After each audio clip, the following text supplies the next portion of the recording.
हम लोग बचपन में पढ़ने के समय में एक बाल कथा पढ़ा करते। बाल कथा में था कि एक जोगी सारंगी लेकर के गांव-गांव, गली-गली भगवान का गुणगान करते हुए घूमा करते। घूमते घूमते एक दिन एक सेठ के दरवाजे पर पहुंच गए।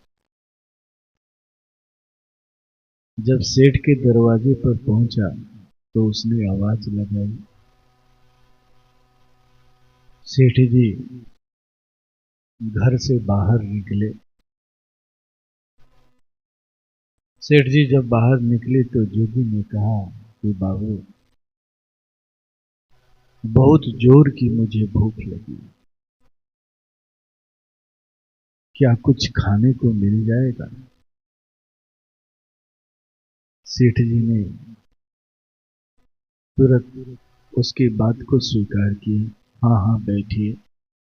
बड़ी आदर सम्मान के साथ बैठाया। घर में जो कुछ भी था बड़ी श्रद्धा के साथ ले आए। खाना चाहे जैसा भी हो, कितना ही रूखा सूखा क्यों नहीं, अगर आप प्रेम से श्रद्धा से किसी को देते हैं तो बड़ा ही वो रसमस हो जाता है। वो जोगी को खाना बड़ा ही अच्छा लगा, स्वादिष्ट। जोगी खाना खा करके तृप्त हो गया। तृप्त होकर के बहुत आशीर्वाद देने लगा सेठ जी। थोड़ी देर मौन रहने के बाद जोगी ने सेठ से पूछा, क्या आप यह नहीं जानना चाहेंगे कि मैं कौन हूं? मैं कौन हूं? सेठ जी ने उत्सुकतावश पूछा कि हाँ, जरूर जानना चाहेंगे कि आप कौन। जोगी ने परिचय देते हुए कहा कि मैं यम के दरबार का एक दूत हूं। यम के दरबार का एक दूत हूं और सच्चाई ये है कि मैं आपको ले जाने के लिए आया। आपकी जीवन अवधि पूरी हो चुकी है, अब आपको यम के दरबार में ले जाने के लिए। लेकिन आपने जो मेरी सेवा की है,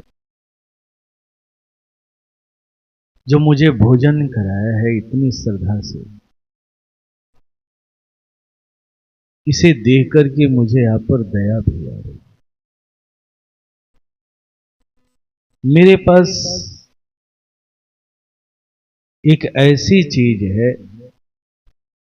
जिसमें आपका पूरा लोक लेखा जोखा लिखा पड़ा।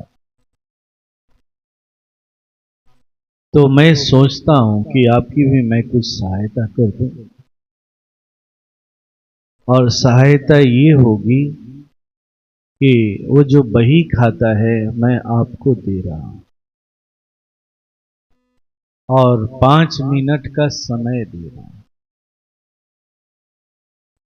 आप उस बही खाता में अपना पन्ना उलट लीजिए और अपने पन्ने को सुधार कर लीजिए। अगर भूल चूक से कुछ गलतियां हुई हैं आपके जीवन में आपसे, तो उसका वहां पर सुधार करें। आप जो लिख दीजिएगा, जो चढ़ा दीजिएगा वही मान। अगर कुछ गलतियां हुई हैं तो उसे काट दीजिए और उसके एवज में अच्छी चीज लिख दीजिए। और मैं जब इस वही कथा को लेकर के जाऊंगा, जो सुनाऊंगा, वही यमदेव जी को स्वीकार होगा। इसलिए मैं आपको एक मौका दे रहा हूं, क्योंकि आपने मेरी सेवा की, सहायता की। सेठ जी बड़ा खुश हुए, चलो कम से कम एक मौका तो मिला। अब सेठ जी बही खाता को ले लिए और ले करके पहला पन्ना उलटते। तो जैसे ही पहला पन्ना उलटते हैं तो उस पर उनके भाई का पन्ना वो दिखाई पड़ता है, उस पर उनके भाई का लेखा जोखा। तो उत्सुकता जगती है कि मेरे भाई के लेखा जोखा में क्या क्या है भाई, जरा देखा जाए। इसे सदगति प्राप्त होगी कि नरक मिलेगा, जरा देखे। तो उसे वो पढ़ने लगते हैं। फिर दूसरा पन्ना पलटते हैं तो देखते हैं कि दूसरे भाई का लेखा जोखा उसमें लिखा। तीसरा पन्ना पलटते हैं तो देखते हैं कि उनके पड़ोसी का पन्ना उसमें लिखा पड़ा है। अब उसको वो पढ़ने लगते हैं और कहीं कहीं वो काट छांट भी करने लगते। जो अच्छा है उसे बुरा करने लगते, बुरा लिखने लगते। और जब आखिरी पन्ने पर पहुंचते हैं, जो उनका पन्ना था, जहां उन्हें अपनी बुरी चीजों को मिटाना था और अच्छी चीजों को लिखना था, जैसे ही उस पन्ने पर पहुंचते हैं समय बीत जाता है, समय खत्म हो जाता है। अब जो दूत जो है ना, वो कॉपी को छीन लेता है, कहता है कि बस अब आपकी अवधि समाप्त। अब सेठ जी छटपटाने लगते हैं। तो दूत कहता है कि आपको तो मैंने मौका दिया था, जो अधिकार यम देव जी को भी नहीं है वो अधिकार मैंने आपको मौका दिया कि आप अपने गलतियों का सुधार करें, लेकिन आपने किया क्या? तो आप अपने गलतियों को सुधारने के बजाय, अपने पन्ना को पलटने के बजाय अब दूसरे के पन्ने को पलटते रहे, दूसरे में देखते रह गए कि उसने क्या किया, उसके लेखा जोखा में क्या है, कहां अच्छा है कहां बुरा है। अगर कहीं अच्छा है तो उसे मिटा करके बुरा बना रहे, एक नया लकीर खींचने लगे। और इस तरह से ये अवधि समाप्त हो जाती है और पछताने के सिवा कुछ नहीं। ठीक हो बहू यही स्थिति हम लोगों की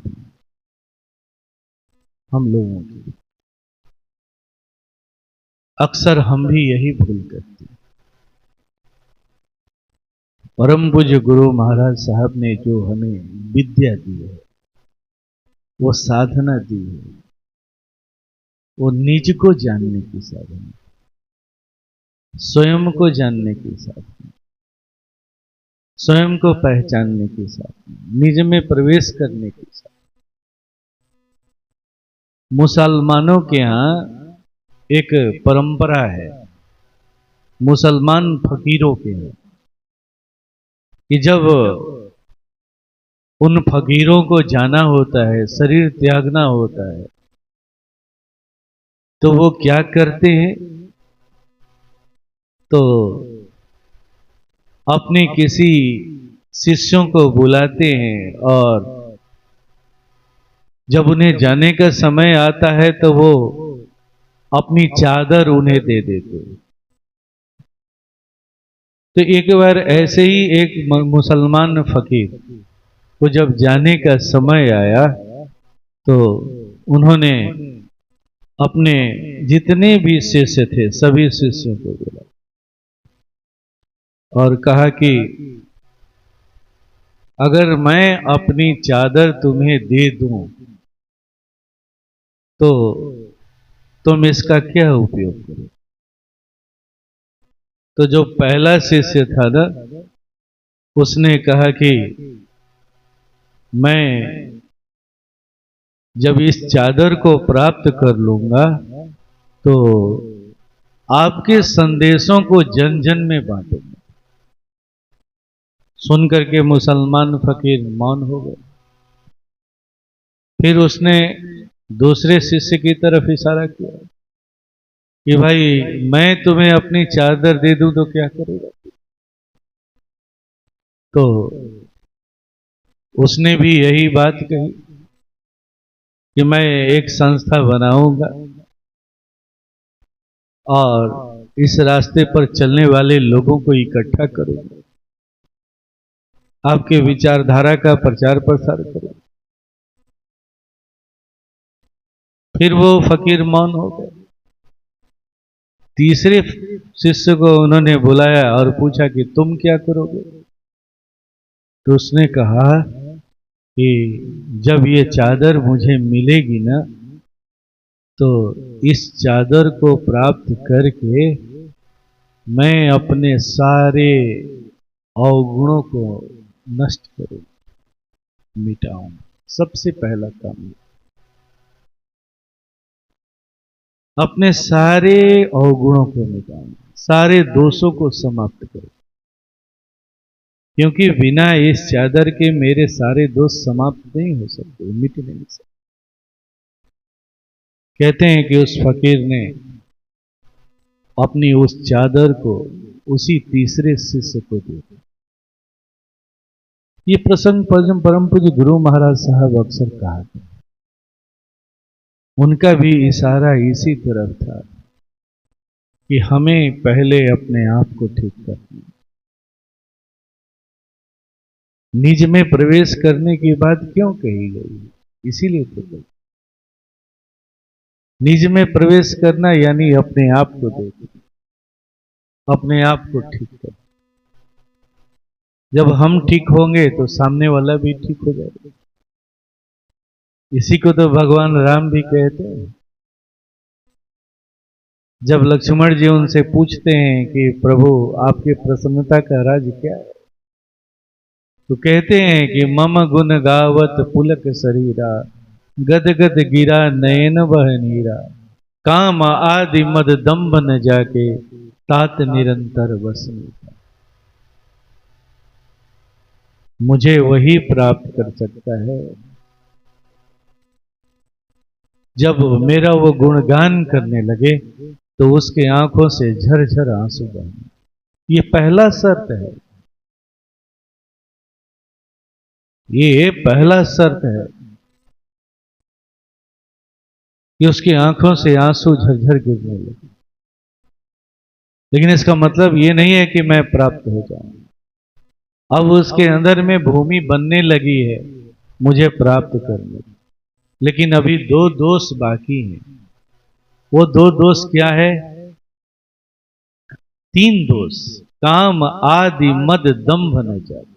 काम, मद और दंभ।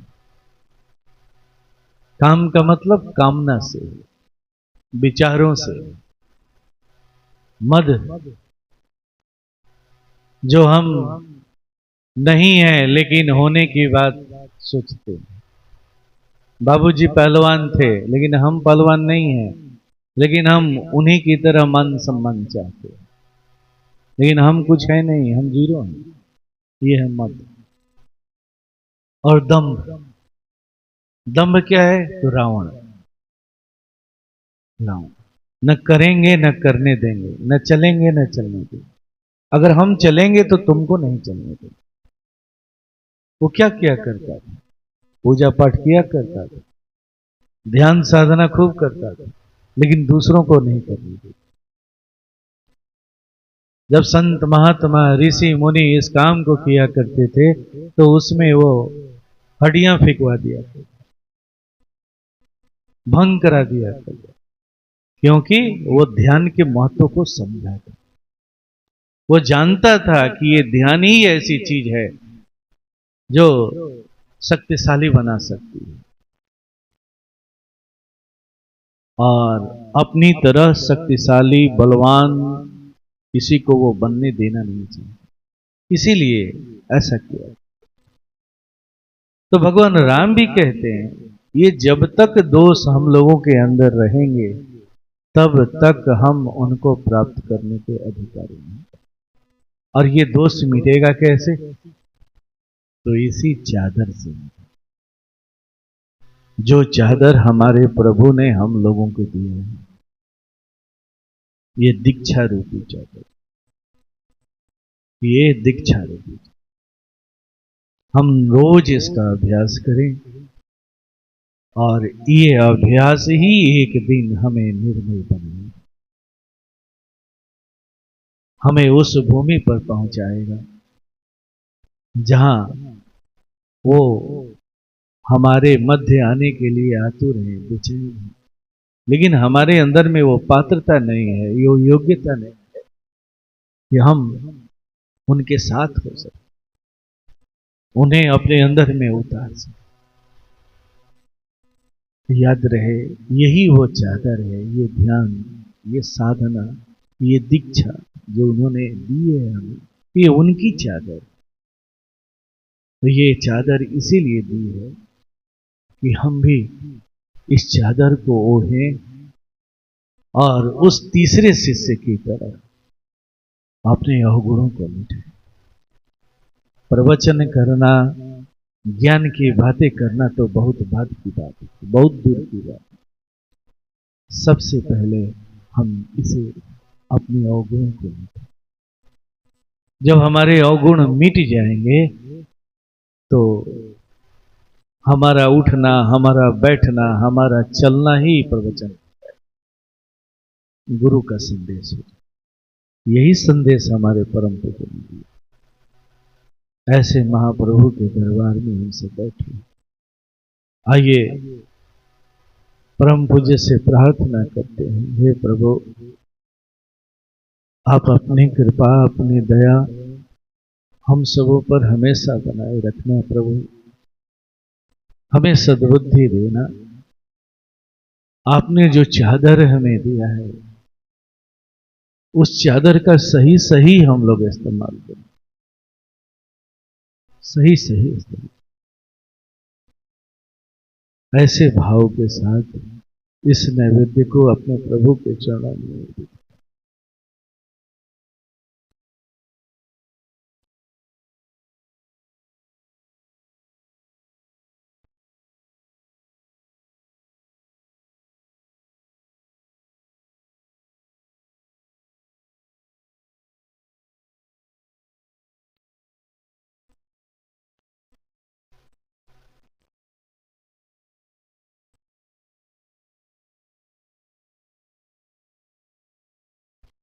बस माता च पिता त्वमेव वन्दो च सखा त्वमेव विद्या द्रविणं त्वमेव सर्वं मम देव देव। ॐ सहनावतु सहनौ भुनस्तु सवीर्यं करवावहै तेजस्विनावधीतमस्तु मा विद्विषावहै। ॐ शान्ति शान्ति शान्ति।